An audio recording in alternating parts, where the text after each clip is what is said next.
teach you life processes in living organism part 2. You tell me what you have studied in part 1. थोड़ा सा retain करो कि part 1 में आपने क्या स्टडी किया था, मैं बताती हूँ.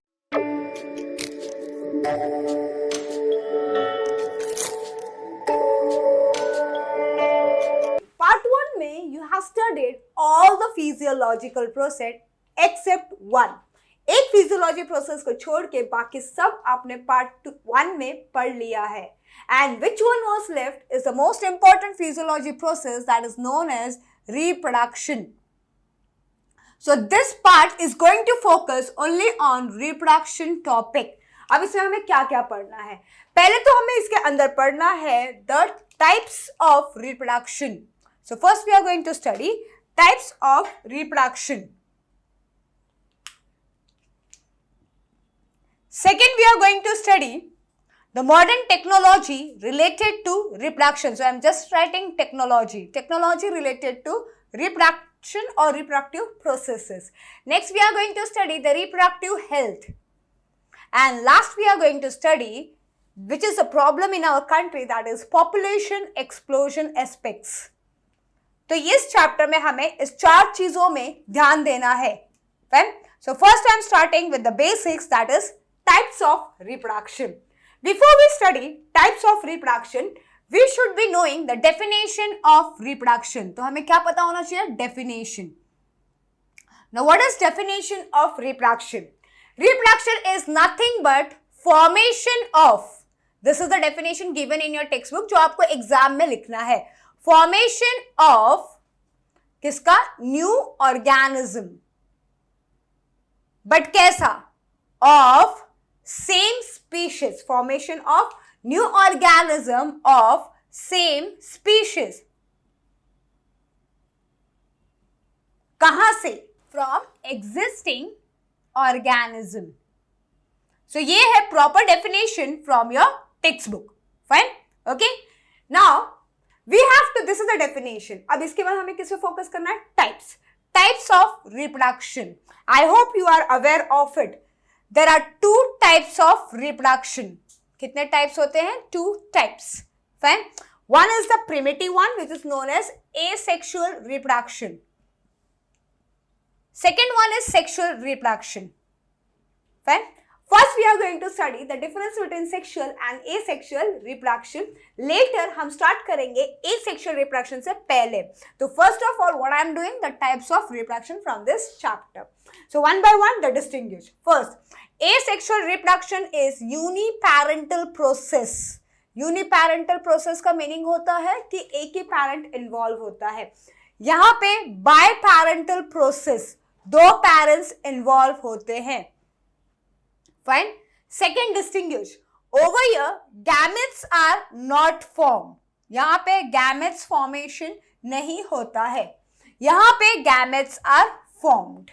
If no gametes are formed, so no fusion takes place. There is no fusion, only fission. Fine. Over here, fusion of gametes take place. Fine. Last and the most important distinguish, यहाँ पे carbon copies form होते हैं. So there is no variation produced. And last, over here, lots of variations are produced. Now after this, we are going to focus only on types of asexual reproduction. क्योंकि sexual reproduction के आपके types नहीं है, आपको सिर्फ processes है. Now we are going to study types of asexual reproduction. What we have completed, student? Types of reproduction. So this is the difference. हमने just थोड़ी देर पहले क्या पढ़ा? Types of reproduction. Now we are studying types of asexual reproduction. Okay? Fine. Now in your syllabus, they have divided these types of asexual reproduction on the basis of body organization. किसके basis पे दो type बनाया है? Body organization. So first they have considered unicellular organism. तो पहले कौन कौन से type unicellular में आते हैं, and then they have categorized for multicellular organism. Fine? तो ये दो उन्होंने कैटेगरी बनाया है. यूनिसेलुलर ऑर्गेनिज्म में कौन कौन सी वेराइटीज आती है? First comes the binary fission. So number 1, binary fission. दूसरी आती है multiple fission. The second one is multiple fission. And the last one is budding. So unicellular organism में you have 3 types. Fine, okay. Now we are going to study the list of multicellular organism. Multicellular organism में the very first one is fragmentation. पहला वाला क्या है? Fragmentation. Then we have the second one is budding. One thing is common student between both is budding. Budding दोनों में होता है, unicellular as well as multicellular organism. Third you have vegetative propagation. ये सिर्फ plants में होता है. Vegetative propagation. Fine. And the second last one is regeneration. And the ultimate or the last one is spore formation. Spore formation generally fungus में होता है और fungi में होता है. So these are the types. Fine. Again I am repeating. Types of asexual reproduction on the basis of body organization, unicellular organism and multicellular. Unicellular में 3 है, जिसमें से मैं पहला वाला start कर रही हूँ. That is binary fission. Now speaking about binary fission के 3 टाइप्स है. कितने टाइप्स है स्टूडेंट? 3 टाइप्स. ओके, इससे पहले हमें जानना चाहिए what is the meaning of fission. Fission का मीनिंग क्या होता है? And asexual reproduction. So asexual reproduction का मीनिंग और definition goes like this: formation of new organism of the same species without the involvement of gamete formation. हमने reproduction का definition क्या पढ़ा था? formation of new organism from the same species from the existing organism. यहाँ पे क्या आएगा? Same definition without involvement of gamete formation. Now binary fission. Binary fission are of 3 types.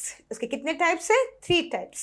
Those 3 types are: first, simple binary fission. Second is transverse binary fission. And the third one is longitudinal. ये इनके 3 types के binary fission है. Okay, now ये तीनों different organism में होता है. Simple binary, first of all what is fission? Fission means division, divide into 1 or more. Okay, that is known as fission.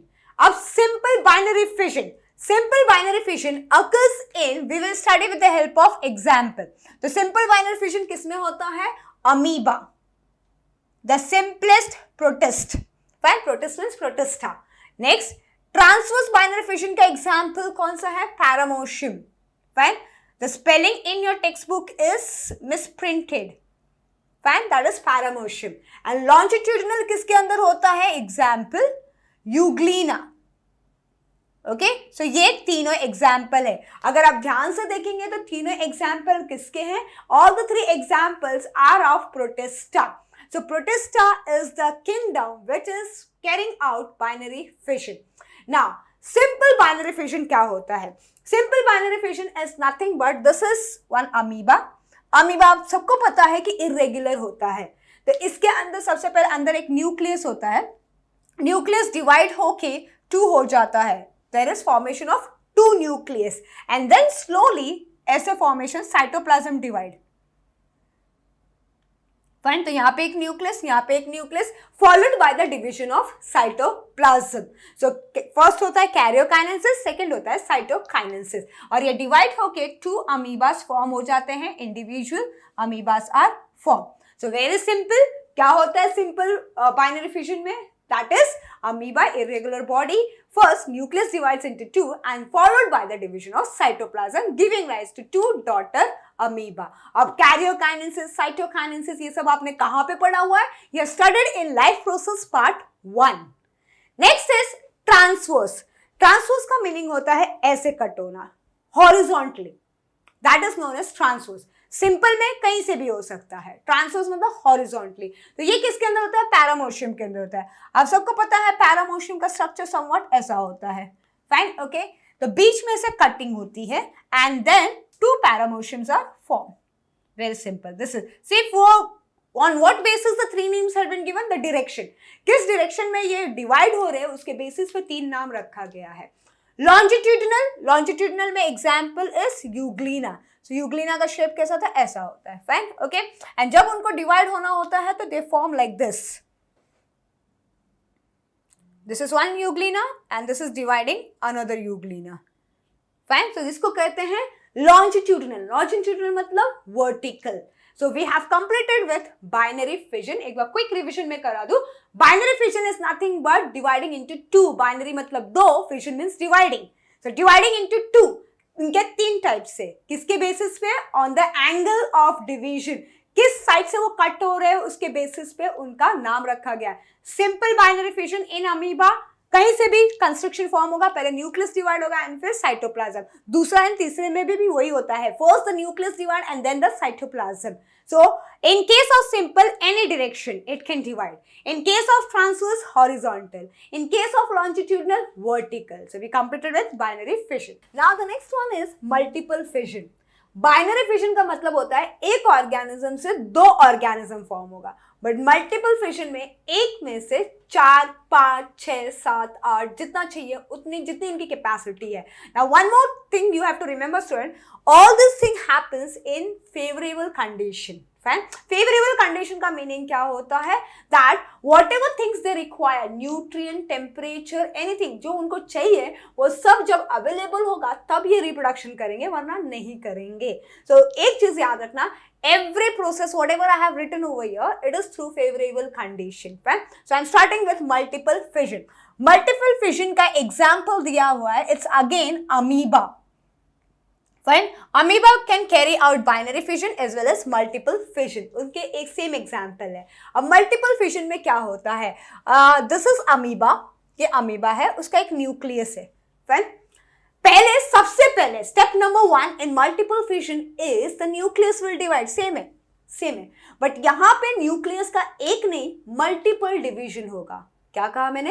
एक नहीं मल्टीपल डिवीजन होगा. So it will appear something like this. Fine. तो एक nucleus 2, 3, 4, 5, 6. Fine. It should be in even number 7 and 8.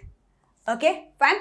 मैंने 6 क्यों नहीं draw किया? क्योंकि 1 डिवाइड टू गिव 2, 2 डिवाइड होगा तो 4 देता है, एंड 4 देगा तो 8 होता है. तो it should be in multiple of 4, 8 and all दो स्टफ. फाइन. अब इसके बाद क्या होता है? जैसे न्यूक्लियस फॉर्म हो जाता है, the second step division of nucleus is known as karyokinesis. So very simple. सबसे पहले the nucleus divide, not once, not twice, multiple time. Depends. Fine. On what? Favorable condition. अब जब nucleus divide हो गया तो उसके surrounding में एक protective layer form होता है. Fine. किसके surrounding में? Protoplasm. क्या form होता है? Protective layer. अब इस structure को क्या कहते हैं? The structure is now known as cyst. ये आपको याद रखना है क्योंकि काफी स्टूडेंट को ये कंफ्यूजन होता है कि सिस्ट होता क्या है. सो वेरी सिंपल. पहले न्यूक्लियस डिवाइड होगा, मल्टीपल डिवीजन, 4, 8 ऐसे न्यूक्लियस फॉर्म होंगे. फिर उनके सराउंडिंग में, प्रोटोप्लाज्म के सराउंडिंग में क्या फॉर्म होगा? A protective layer known as cyst. Now the structure is known as cyst. That protective layer is not known as cyst. अब ये सिस्ट से क्या होगा? Each nucleus will take some amount of cytoplasm. हर एक nucleus क्या करेगा? कुछ amount of cytoplasm लेके बाहर अपने आप को निकाल देगा. So this is how they go and form. So this is another amoeba, this is another amoeba. ऐसे कर करके कितने आएंगे? 8 अमीबास फॉर्म होंगे. This is known as multiple fission. Again, step number 1, nucleus divides multiple time, then cyst is formed, and then finally independent amoebas. We completed with multiple fission. The last one is budding. Budding का example is yeast. Over here budding का example अब दोनों मैं आपको बता दूं. यहाँ पे example हम yeast लेने वाले हैं because yeast is unicellular organism, and यहाँ पे example है animal hydra. Hydra is multicellular. So let's see कि इसमें budding होता कैसे है. Fine. First of all, what is the meaning of budding? Budding का meaning ये होता है कि body के ऊपर buds form होते हैं. क्या form होते हैं? Buds. And इस buds से एक new individual form होता है of the same species. Fine. अब I will draw it and show you. This is yeast. Fine. Parental east मतलब जो दूसरे ईस्ट को पैदा करने वाला है। यूनिपैरेंटल प्रोसेस थोड़ी देर पहले मैंने आपको बताया था। Fine, this is east. East का खुद का न्यूक्लियस होता है। पहली बात, what is east? East bacteria है कि फंगाई है? East is fungus. Fine, east is fungus. Okay, हम सबको पता है ईस्ट कहाँ पे यूज होता है? मोस्टली बेकरी इंडस्ट्री में यूज होता है। ओके, नाउ ये हो गया उसका पैरेंटल बॉडी। इसके बाद फॉर्म होता है इसके ऊपर छोटा सा आउटग्रोथ। फाइन, एक छोटा सा आउटग्रोथ इसके ऊपर दिखाई देगा। Not one, it could be 2, 3, 4 also. 3-4 outgrowth भी होता है, small outgrowth. I will show with the help of one. एक छोटा सा आउटग्रोथ होता है, तो ये बाकी सब चीजें सेम होती है। फाइन, स्लोली ये छोटा सा आउटग्रोथ थोड़ा सा एक्सपांड हो जाता है। फाइन, ये आउटग्रोथ थोड़ा सा एक्सपांड हो जाता है, इसके खुद के न्यूक्लियस हो जाते हैं, खुद के साइटोप्लाज्म हो जाते हैं। फाइन, अब ये कैसे बनते हैं? उसका खुद का न्यूक्लियस एंड साइटोप्लाज्म कहां से आता है? दे एक्सट्रैक्टेड फ्रॉम द पैरेंटल और मदर ईस्ट। इसको मदर ईस्ट कहते हैं या फिर पैरेंटल ईस्ट कहते हैं। तो उसकी बॉडी में से वो न्यूट्रिएंट एब्सॉर्ब कर करके थोड़ा थोड़ा बड़ा होता है। फिर under favourable condition, fine, mother अलग and it get detach. Fine, the small is get detach, that bud gets detach, तो इसे कहते हैं bud. Fine, it gets detach, this is a nucleus, ये इसका खुद का न्यूक्लियस, और ये अब वो सराउंडिंग से न्यूट्रिएंट एब्सॉर्ब करके उसकी साइज बड़ी हो जाती है। Now apart from one, it could be 2 or 3 or 4 outgrowth on the parental body. कभी कभी एक होता है, कभी कभी बहुत सारे होते हैं, depends on the quality of favourable condition. Again I am repeating, favourable condition decides everything in asexual reproduction. Fine. Next we are going to study multicellular asexual reproduction.